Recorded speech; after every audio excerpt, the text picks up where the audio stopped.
Now, he says that the government is underestimating the size of this labour shortage of rural contractors going into the busy season. We usually require 350 foreign workers going into the season. And of course, the government has announced a hefty $1.6 billion to go into training. But is that really enough when we're only a month away from calving? And calving is happening and starting to happen around the country. And of course, by the time we're getting some of that seed in the ground. Joining us now is National Party spokesman for Agriculture, David Bennett. Good evening, sir. Hi, Sarah. How are you going? Good. Now, how's your forehead against the brick wall with Liz Galloway on this issue? Well, I think you against the whole government, you've got your forehead against the brick wall. We had Damien O'Connor in Select Committee a week or so ago, and we asked him about this very issue, and he said that the projections were that there's 350 people coming into New Zealand from overseas that are contractors each year. Now, I know my local contractor probably employs 5 or 7 of those, and I talked to other local contractors in the Te Awamutu area, and we think there's probably about 100 or so just in around that little town, So if you take it across the whole country, it's probably about 2,000 would probably be a fairer representation of the number of people that come in and do the contracting work. Now, these people are highly skilled. They're operators of very expensive machinery. They know how to work under pressure, and they know how to meet farmers' demand. In response to that need, the Minister said that they're training 40 people in Queenstown at the moment that had previously driven vans and other such things in the tourism industries. But he's in la-la land. He just doesn't understand the need that's out there. He's getting very poor statistics from his department, and he's getting bad advice around what he needs to do, and they're just not taking this seriously enough. And in 2 or 3 months' time, there will be silage needing to be cut and baled, and then you've got the cropping season after that, and we just will not have the people on the ground to do that work. Devil's advocate, though, David, it was only 3 years ago where National still valued tractor driving as a low-skilled job. And so, therefore, tractors haven't miraculously got more skilled in the last 3 years. And, of course, I'd love to know what National would do in regards to opening up its borders when we're still at such risk of a COVID-free situation, and how we would manage that. Yeah, and good questions there. But the tractor drivers, they're dealing with the very expensive machinery and of the highest quality and very computerised and how that machinery operates, and it's high tech. And we need people that are able to drive on the road, but also are able to handle that equipment on farm and in the paddocks when they're doing the actual work. And that just doesn't come overnight. And it's an experienced job. So we need that experience and people that are going to do the work. Now, there's only really 2 options in front of the government at the moment. The first is that they train New Zealanders and enable them to get the experience so that when we have that peak season, we have people ready. And 40 people in Queenstown with the projection of only 350 needed is completely out of touch with the reality of what's needed. So the Minister should have been looking at this a month ago. He should have got out there and made sure they're training more than 350 people, and he should have actually seen what the total need was and delivered that. Now, that's if you're going to employ New Zealanders in those roles, and that's the first point of call that the government and the opposition has taken under COVID, is to try and get as many New Zealanders employed because we've got high unemployment through the country.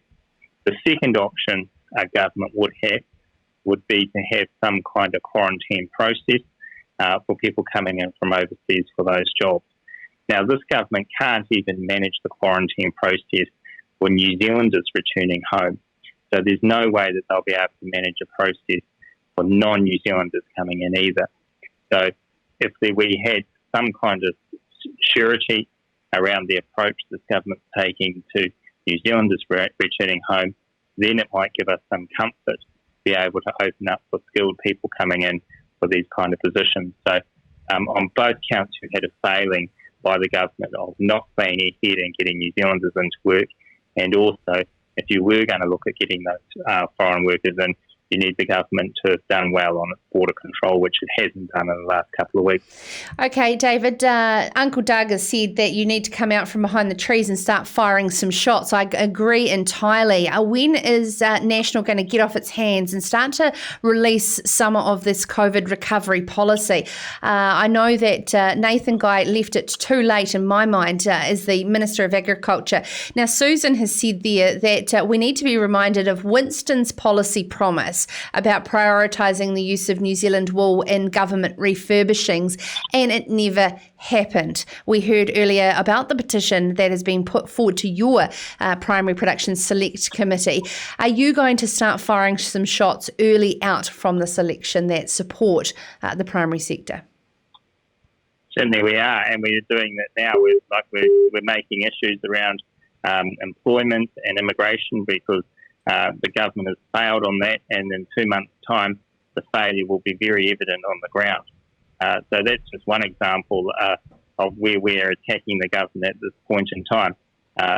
Also, you just have to look at what's happening coming out of government policy at the moment. The Greens released their tax policy over the weekend, and that tax policy will be very consistent with the government Labor Party tax policy, I would imagine, even if they won't tell us all about it before the election. And so we're attacking that because that policy would basically put farmers out of business in New Zealand. If there's a 3% return on a farm in a good day, and 2% of that's going to have to go to the government before you even start your business operation, there's nothing in it. And then you've got to pay your mortgage and all those other things. So when you see policies like that coming out, our job is to fight back on them, and our leader has today, Todd's come out and said that policy would just not work in New Zealand and would basically put a lot of our farming communities under immense stress and their businesses basically out of operation. And that's the kind of thing that we're getting from the government, and we're fighting back and saying that that is not the policy New Zealand wants. The policies that New Zealand want will come out during the election campaign. And at this point in time, we're seeing government policies out there that need to be countered, and we're doing that. David, I'd love to know your opinion on free market access in terms of allowing the market to get on and get it done versus government intervention, and to what level you think that the government needs to be involved. Where I'm going with this is that there's been a lot of visions and a lot of healthy sort of money being poured into reports where we haven't seen any action plans. This is Primary Sector Council vision and, of course, the Wool Working Group report. I'm led to believe that there will be no announcements of this going into the election as it's getting too close. So my question to you is, what will be your strategy to allow the markets to get on and get it done, or do you believe that the government needs to have the primary sector under its thumb? Well, the first thing is that the New Zealand primary sector is the best in the world because we don't have any government support, and we meet our customers' demands and we meet our climatic conditions as farmers, and we don't expect the government to be able to deliver the answers, and that makes us the most competitive producers in the world, and that's why we're so successful on the world stage. That's the first point of call. So a subsidised approach is not what farmers are asking for. The second thing that's really important is that this is a government that can't deliver. It can't deliver housing, it can't deliver roading, it can't even deliver on the border. At this point in time, it can't deliver on employment. It's a government of failure, but it is a government that loves to announce things and can dress them up in nice, fluffy ways and put that out in the public community in a very appealing way. But there is no delivery behind it, and that is the problem with Damien as well. We're at the last week of a 3-year term, and suddenly the Labor Party's talking about plans for agriculture and horticulture going forward. They've had 3 years, and they've just sat there dealing with things that they haven't actually given a cohesive vision. They haven't done anything to make that vision a reality. And if they come out with a lot of words now, you can see what it's going to be. It'll be document after document. You'll go through it and you'll find hardly any detail. There'll be a lot of lovely phrases and big words that will be used to make it look like that they have the best interest of farmers at stake. The reality is we need hard and fast things done, and that's the difference between our government and theirs. When we were in government, we built the roads. When we promised things, we delivered them.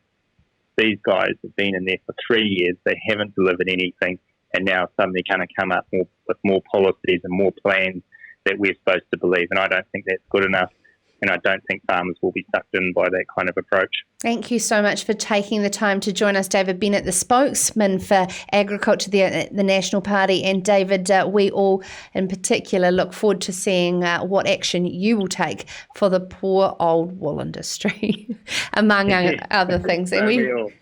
Yeah. Yes. Good evening, Sarah, and we'll talk to you again soon. This is Sarah's Country.